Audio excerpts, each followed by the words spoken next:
porque para algunos sectores se sataniza la concesión, el hecho de que busquemos alianzas para hacer grandes obras que pueda hacer el camino. Ingeniero, ¿cómo me le va? Bienvenido, ¿cómo está? Buenos días, don Henry, buenos días, Lorena, y buenos días a todos los que nos están escuchando en tu programa. Bueno, nosotros hicimos un panorama rápidamente, pincelada, pero quienes tienen todo el documento y tienen toda la reflexión importante en torno a nuestros puertos son ustedes. ¿Por dónde vamos y qué nos espera? Así es, Henry. El tema de puertos es uno de los 10 puntos que tocamos en este proyecto Pensar en Costa Rica.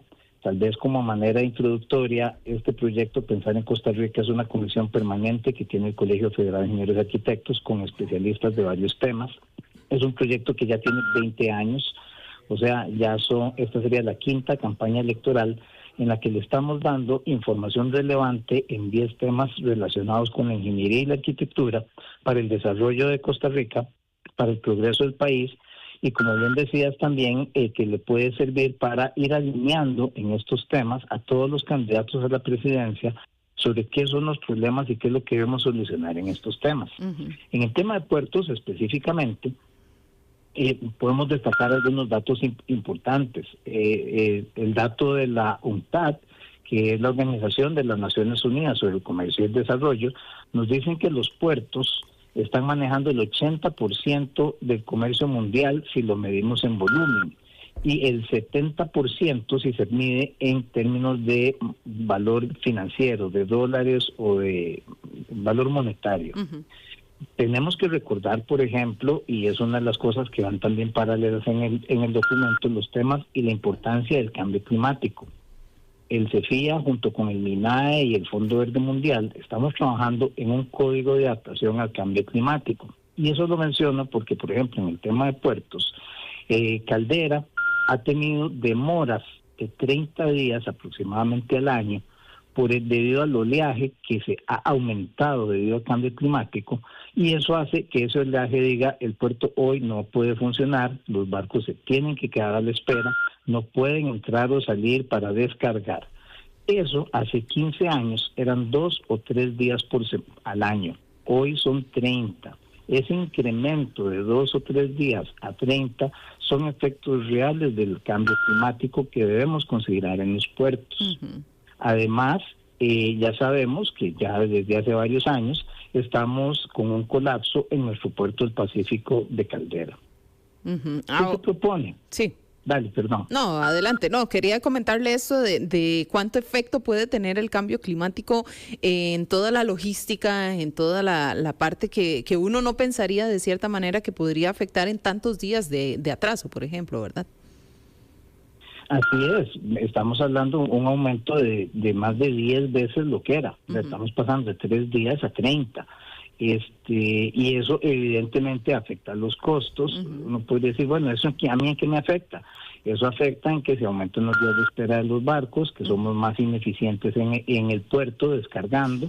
Eso afecta que tiene un costo del transporte, que se incrementan los costos de los materiales importados o exportados. Perdemos competitividad país si estamos exportando. Uh-huh. Y los costos de la importación se aumentan y al final el que paga eso es cada uno de nosotros cuando quiere comprar ese bien. Uh-huh. Bueno, nos iba a hablar de las propuestas entonces, don Guillermo.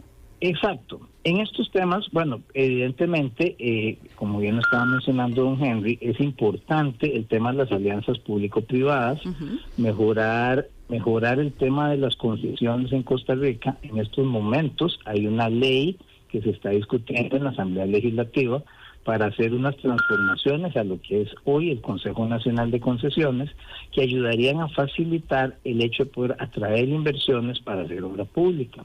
Y estas alianzas público-privadas son muy importantes en este tipo de obras, por ejemplo en los puertos, en que generalmente hay empresas mundiales que saben administrar los puertos mejor que hacerlo con una institución del Estado que solo va a administrar un puerto y que no tiene esa experiencia internacional y ese bagaje de conocimientos de cómo funcionan los puertos. Usted se refiere a Habdeba, ¿no? Por ejemplo. El hecho de Habdeba, por ejemplo.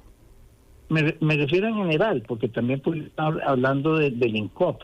Ah, ok. Al otro lado, sí. Exactamente. De hecho, una de las propuestas es desarrollar una reingeniería en Habdeba y en INCOP para poder actualizar la visión, la misión y los objetivos de estas instituciones. También estamos hablando de que con esas, mejorando estas capacidades de asociación público-privada, el puerto del Pacífico puede mejorarse. Y precisamente para eso también que estamos proponiendo crear una autoridad de puertos centralizada, que establezca la estrategia nacional y articule los esfuerzos y proyectos bajo una misma dirección estratégica de todos los puertos. Y esto es actualizar los planes estratégicos de cada puerto.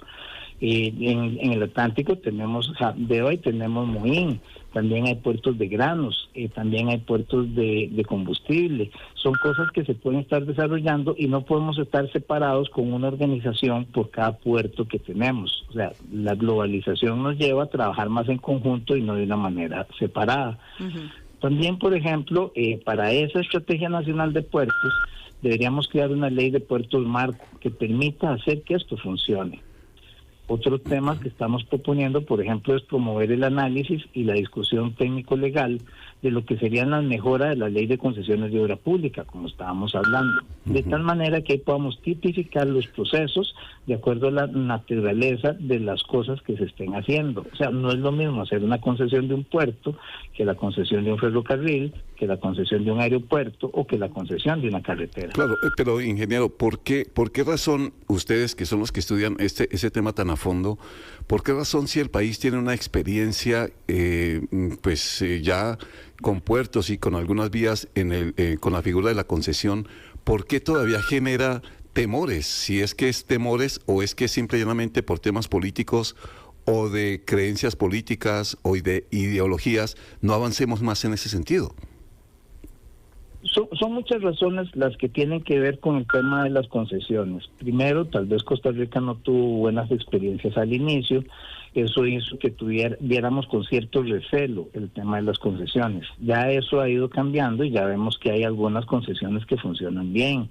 El aeropuerto de Santa María es una concesión que tiene muchos años y está funcionando bien. Ya tenemos un puerto en el Atlántico también concesionado que también está funcionando bastante bien. Todo eso empieza a decirnos, y si salimos de Costa Rica y nos vamos a otros países, y no estoy hablando de Europa, Asia, sino en la misma Latinoamérica, vemos, por ejemplo, Chile, que tiene más de 140 concesiones otorgadas en su país. Chile tiene una población aproximadamente entre el orden de los 10, 15 millones de habitantes, eso quiere decir que es 3 veces Costa Rica. Si yo hiciera una escala por población, eso querría decir que Costa Rica debería tener alrededor de unas 50 concesiones, y no tenemos ni 10. Entonces no estamos usando la cantidad de concesiones que podríamos tener para mejorar nuestra economía. Recordemos que una concesión lo que hace es aportar dinero privado para hacer una obra que el Estado no tiene la capacidad financiera de hacerla, que probablemente la haría dentro de 10, 20 o 30 años. Podemos tener esa obra desde ya y mediante un fee, un peaje o el tema que se requiera, por los usuarios de esa obra, no por toda la población, que generalmente si la construye el Estado, la tenemos que estar pagando todas. Pero una autopista en concesión la pagan los que la están usando, los que usan el peaje. Un aeropuerto en concesión lo usan las personas que están viajando. Una cárcel en concesión es un tema en que el Estado, en lugar de hacer una inversión gigantesca para hacer la cárcel, lo que está haciendo es pagando un fee mensual por el uso de la cantidad de personas que que estén usando esa edificación. Entonces eso le ayuda a las finanzas del Estado. Y Perú, por ejemplo, ahora que mencionabas este puerto que están haciendo los chinos allá en Chancay, realmente también es un país que ha hecho y avanzado en su economía usando concesiones, precisamente por la limitación del Estado de poder construir todo lo que se va requiriendo y las necesidades de la gente para mejorar la calidad de vida de las personas, que ese debe ser el fin último de todo esto. Pues lo único que uno dice es, todos los países están poniendo las pilas, todos con sus puertos. Y ahí también entonces está la pregunta de si los otros países están haciendo esto mediante concesiones, y por eso es que está funcionando. Generalmente, casi todos los puertos en el mundo y los puertos más grandes son concesionados. De hecho, hay muchas empresas dedicadas a la administración de puertos, y son internacionales y muy reconocidas, y manejan Es como, voy a usar un ejemplo, el smartphone, por ejemplo. Todos nosotros tenemos un smartphone, o una gran cantidad de nosotros usa el smartphone y ya es parte de nuestras vidas. Imaginemos que nosotros decimos que en Costa Rica solo vamos a usar smartphones desarrollados en el país, y que el ICE es el único que va a construir el smartphone y que todos tuviéramos que usar ese y que la plataforma operativa es desarrollada por el ICE. Eso nos limita.